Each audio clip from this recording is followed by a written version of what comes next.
El Señor esté con ustedes. Lectura del Santo Evangelio según San Juan.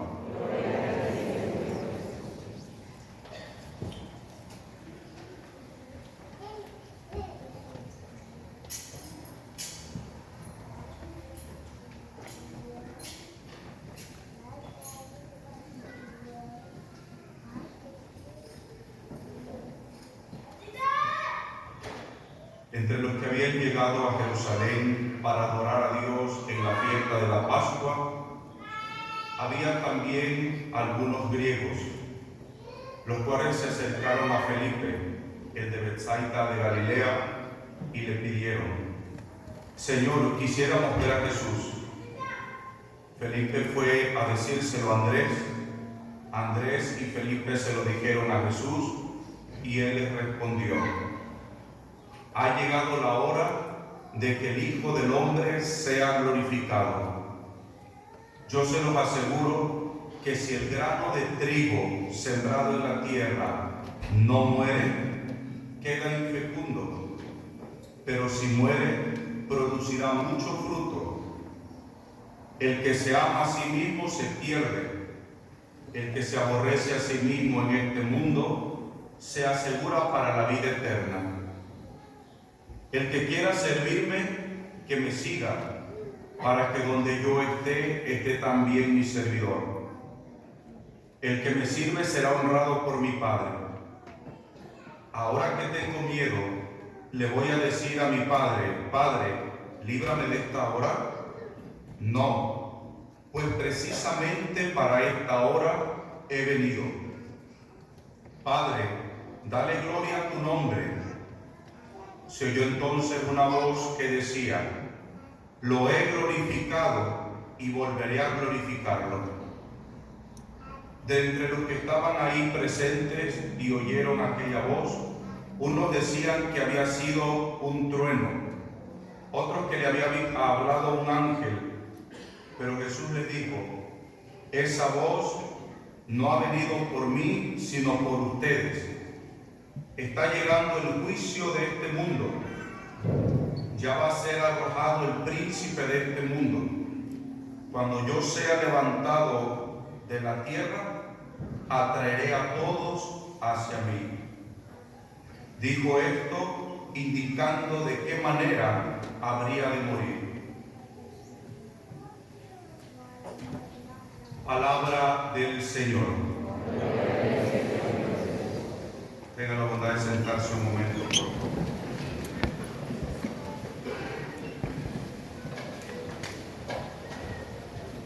Cuando nuestros primeros padres estaban en el paraíso, estaban en un grado o en una condición de perfección, y ellos no experimentaban absolutamente para nada el dolor ni el sufrimiento.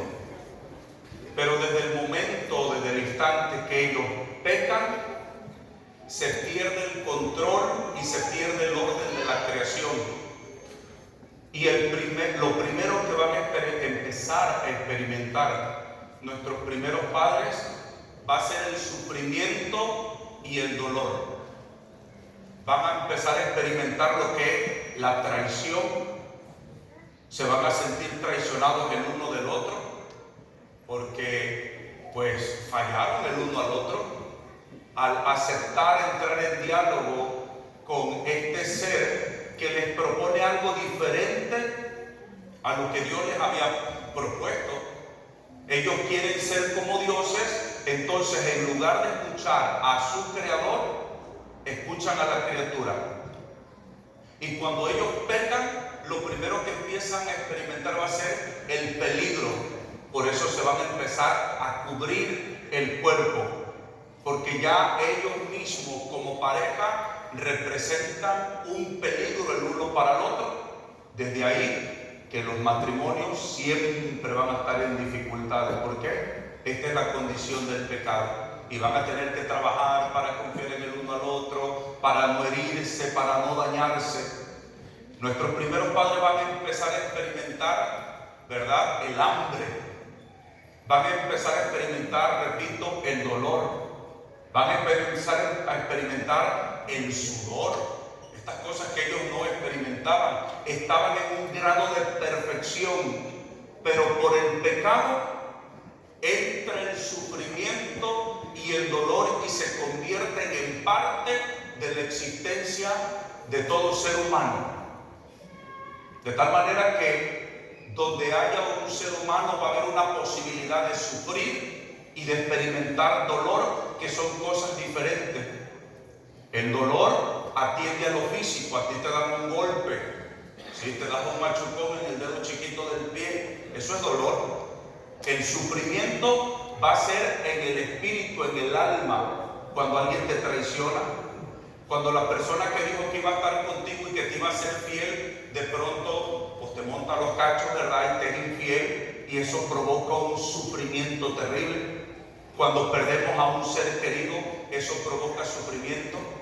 ¿Sí? Cuando nos traicionan, cuando nos niegan, cuando nosotros estamos esperando de los más cercanos que sean gente fiel y de pronto nos traiciona, gente que no debería de traicionar, incluso dentro de la misma iglesia, donde se supone que deberíamos estar trabajando por la santidad, donde vemos personas que nos confesamos, que comulgamos, que tratamos de seguir a Dios, y de pronto dentro de la misma comunidad hay alguien que te levanta una calumnia, hay alguien que te pone mal, hay alguien que te quiere quemar, ¿verdad?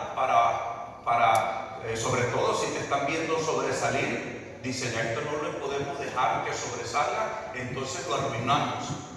Y entonces esas cosas, todas esas cosas provocan sufrimiento en el corazón del ser humano. De tal manera que tenemos que asimilar la idea de que el sufrimiento y el dolor van a ser parte de nuestra vida. No siempre, pero siempre estará la posibilidad de sufrir y no lo podemos evadir. Decía el padre José Antonio Sayés, el hombre necesita, ¿sí? Necesita una motivación o necesita un impulso o una razón por la cual vivir, un motivo por el cual vivir, un motivo por el cual sufrir y un motivo por el cual morir. Lo repito, motivo para vivir, un motivo para sufrir porque vamos a sufrir en un momento determinado, y un motivo para morir porque todos nos vamos a morir. Si nosotros no tenemos a Dios, si Dios no figura en esta ecuación, entonces estaremos viviendo a lo bruto, sufriendo a lo bruto y muriendo como brutos. ¿Sí me doy a entender?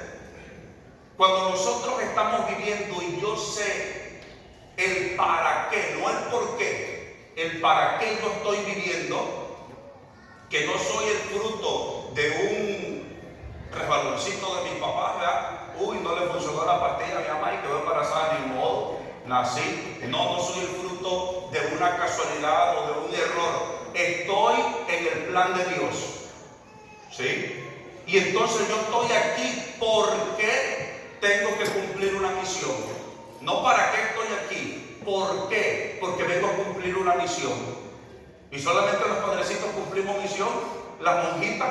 No, todos estamos en esta vida porque Dios nos ha pensado desde la eternidad para cumplir una misión. Porque hay gente que vive a lo bruto, porque no, ni se pregunta, oye, ¿yo para qué estoy aquí? Muchos más los jovencitos hoy día que no se preguntan, por eso sufren tanto, porque no se cuestionan para qué están viviendo, ¿sí? O por qué están viviendo. Cuando yo descubro el porqué de mi vida entonces tiene sentido. Yo no nada más estoy como los animalitos, ya nací, ya crecí, me reproduje, ahora voy a morir. No, esos son los animales, nosotros somos diferentes.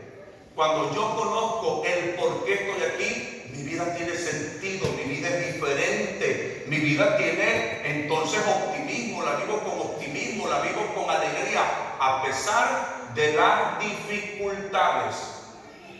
¿Ok? Pasamos a la segunda cuestión del sufrimiento, el encontrar un sentido para sufrir. Todos vamos a sufrir. nadie se va a escapar. Hasta nuestro Señor Jesucristo sufrió, su Madre Santísima sufrió. Todos vamos a sufrir en un momento determinado de la vida. Entonces yo tengo que encontrar un sentido cuando me venga la calamidad, cuando me venga la desgracia. ¿Por qué estoy sufriendo? Le tengo que encontrar un sentido al sufrimiento. Y uno de los sentidos es que este sufrimiento, que no era querido por Dios, que no estaba dentro de los planes de Dios nuestro Señor, cuando nuestro Señor Jesucristo se encarna, padece, muere y resucita, el sufrimiento ahora tendrá sentido. Y entonces el sufrimiento tendrá un sentido de purificación, un sentido de humanización, un sentido de redención, un sentido de intercesión. Entonces la gente que aprende a sufrir ya no está, ay, pero ¿por qué, Señor? Yo cuando me muera te voy a cuestionar. Y hay gente que se la pasa reclamándole a Dios. Yo cuando me muera le voy a preguntar a Dios por qué permitió tanto esto. No aprendiste a sufrir. Estuviste viviendo tanto tiempo, no te enteraste. A lo bruto sufriste. ¿Sí me voy a entender? Cuando yo soy cristiano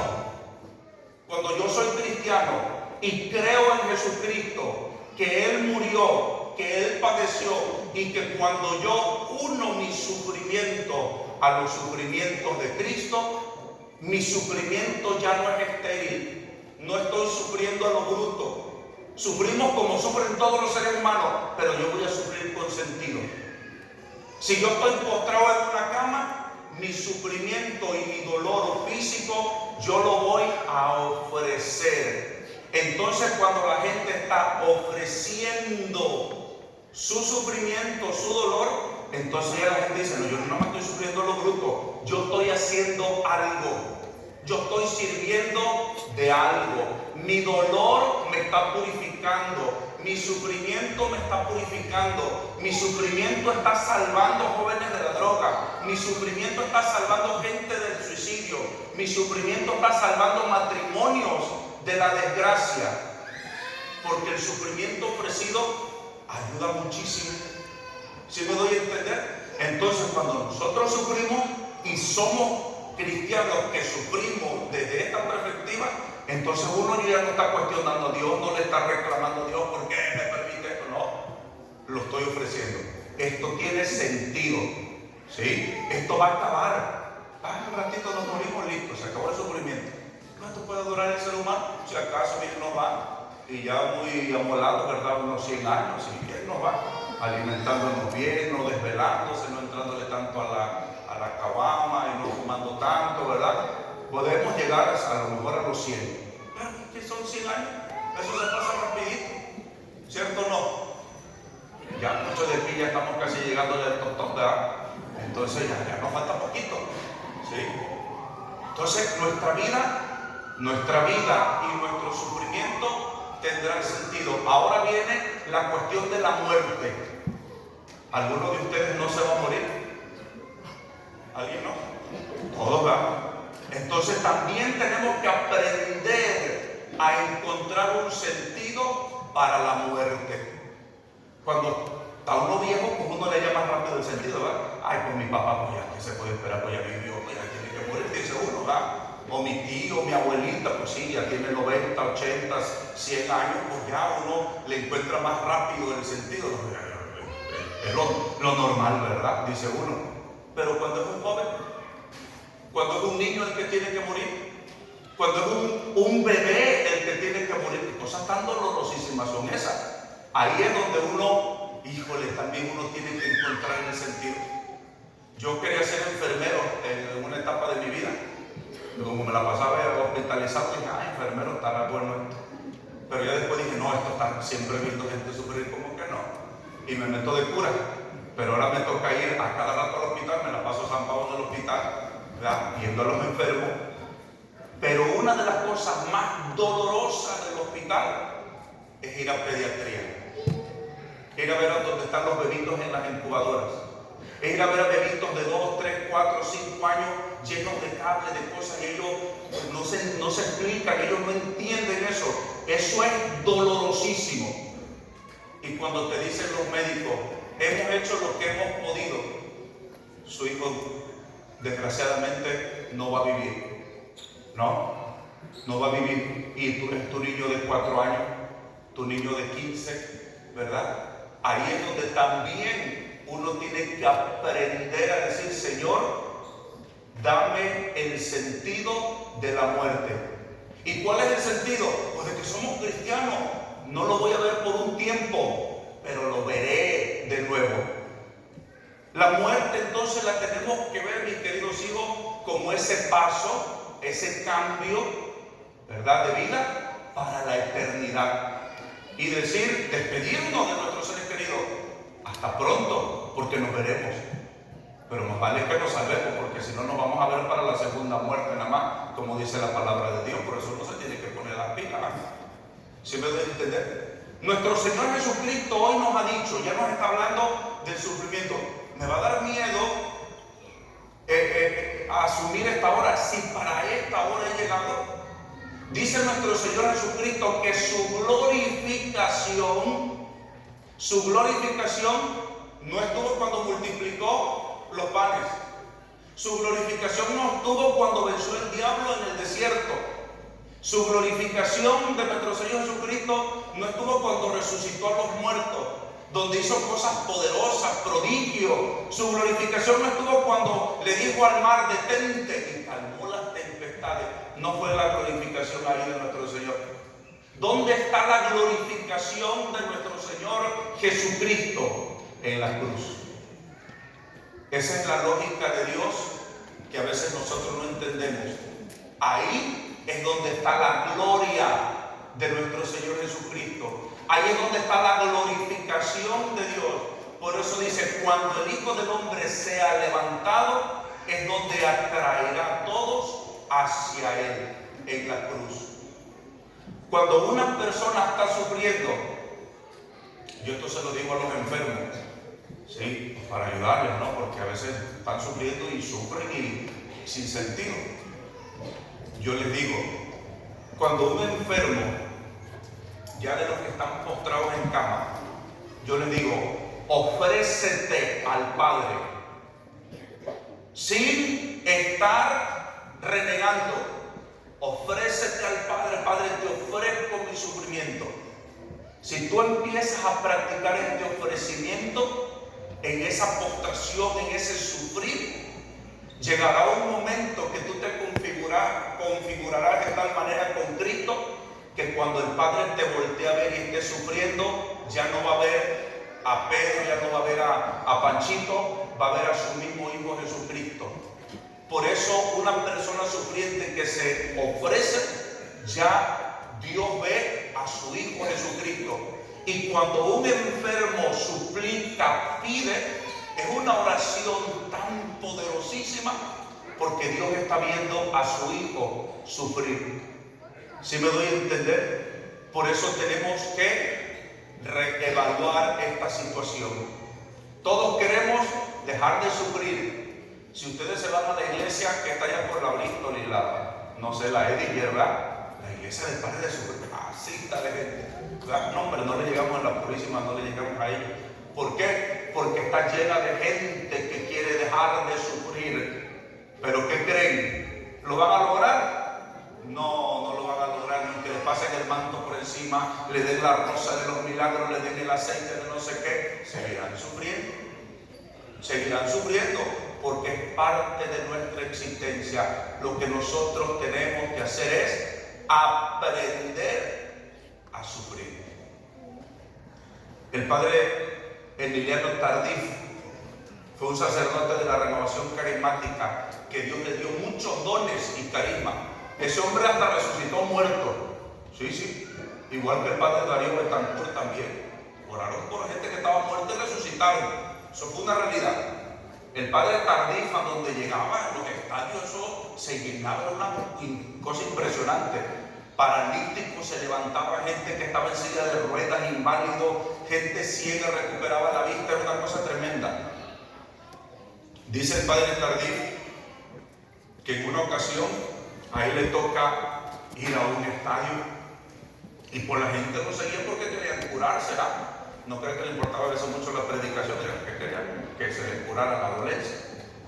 Pero antes de su predicación y de que él orara por la sanación, el señor obispo de la diócesis a la que estaba visitando dio un tema tan más maravilloso sobre el sentido del sufrimiento, que cuando al padre Tardif le tocó hacer la oración de sanación e invitó a las personas que tuvieran alguna necesidad que pasaran al frente, ya casi nadie quiso pasar. Ya no quisieron. Mi silla de ruedas es mi cruz y es mi redención. Mi postración es lo que me va a unir a Cristo. Yo con esto voy a salvar almas. Y ya la gente no quiso curarse porque habían descubierto el sentido del sufrimiento. Pero para aprender a sufrir hay que dejar de quejarse, ¿sí?